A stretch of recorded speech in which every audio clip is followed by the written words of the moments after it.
করত। সারাদিন পিঁপড়েরা কঠিন পরিশ্রম করে দূরের চাষিদের জমি থেকে গমের শস্যদানা সংগ্রহ করে আনত। তারা খুব নিয়ম মেনে কাজ করত।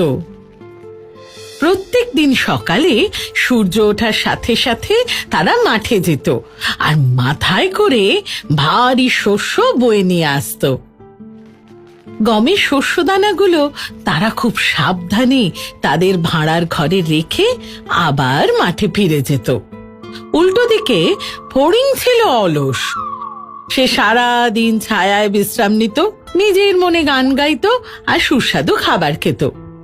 সে সব সময় ফুর্তিতে থাকত আর ভবিষ্যতের কথা ভাবতো না। সে সব সময় সারাদিন পরিশ্রম করা বেচারা পিঁপড়েদের কথা ভেবে কষ্ট পেত।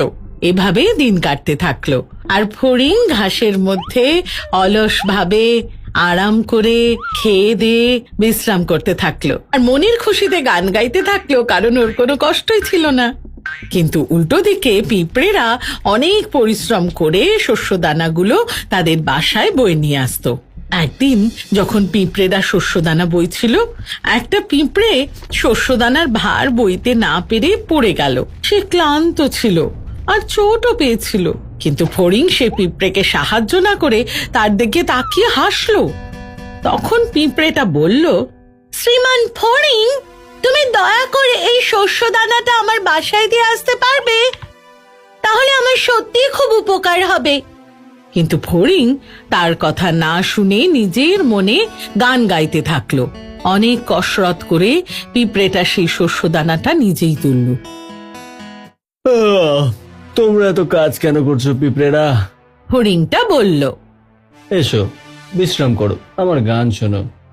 গ্রীষ্মকালের দিন, চারদিকে ঝলমলে রোদ্দুর, কাজ করে বেকার এত সময় নষ্ট করে কি লাভ?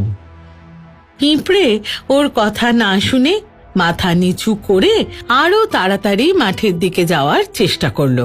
এটা দেখে ফড়িং আরো জোরে হেসে উঠল। আরে বোকা পিঁপড়েরা! সে তাকে চিৎকার করে বলল, আরে এসো আমার সাথে নাচো, মজা করো। এত কাজ বাজ করে কি লাভ?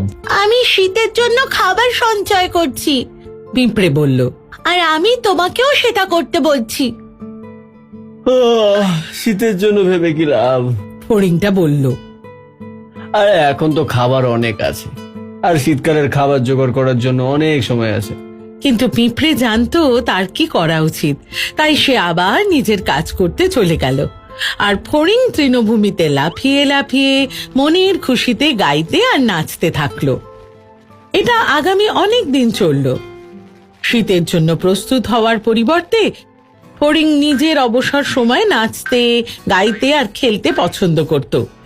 সে বুঝতে পারেনি যে এই সুন্দর গ্রীষ্মকাল সারা জীবন থাকবে না, আর কিছুদিনের মধ্যেই বর্ষা আর শীতকাল আসবে।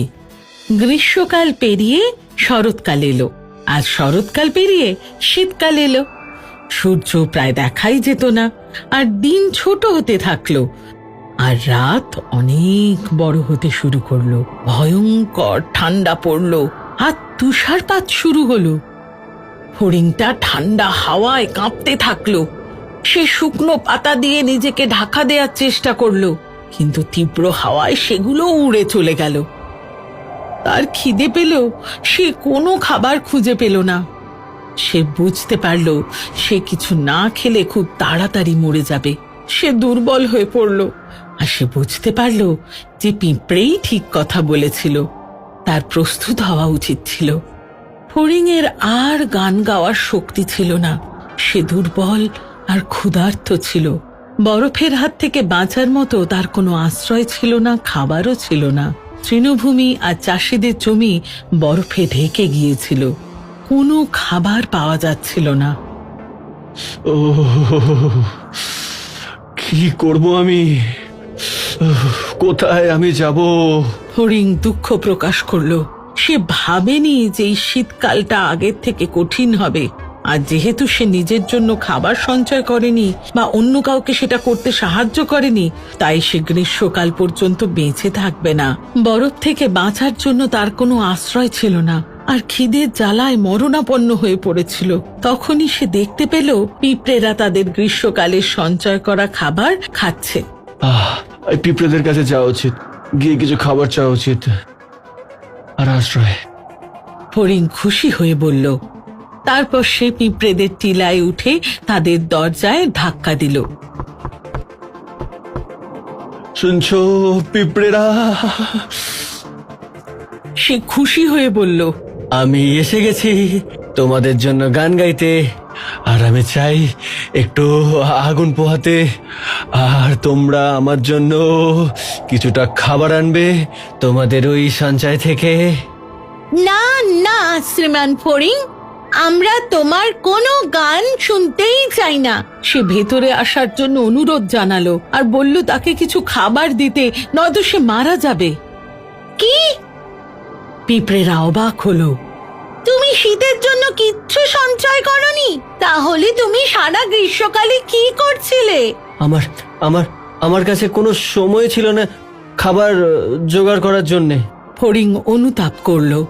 আমি তো গান গাইতেই খুব ব্যস্ত ছিলাম, যতক্ষণে বুঝেছি ততক্ষণে গ্রীষ্ম চলে গেছে। পিঁপড়েরা বিরক্ত হয়ে মাথা ঝাঁকালো আর ফড়িং এর কথা না শুনে নিজেদের কাজে ফিরে গেল। যে পিঁপড়েটা একদিন ফড়িং এর কাছে সাহায্য চেয়েছিল, সে তার দিকে তাকিয়ে বলল, সারা গ্রীষ্মকালে আমি কঠোর পরিশ্রম করেছি আর তুমি আমাকে নিয়ে মজা করেছো, গান গেয়েছো, নেচেছো। তখন তোমার শীতকাল নিয়ে ভাবা উচিত ছিল। এখানে তোমার জন্য কোনো খাবার নেই। এই বলে পিঁপড়েটা ফড়িং এর মুখের উপর দরজা বন্ধ করে দিল। ফলে ফড়িং এর কাছে কাঁদা ছাড়া আর কোনো উপায় থাকলো না।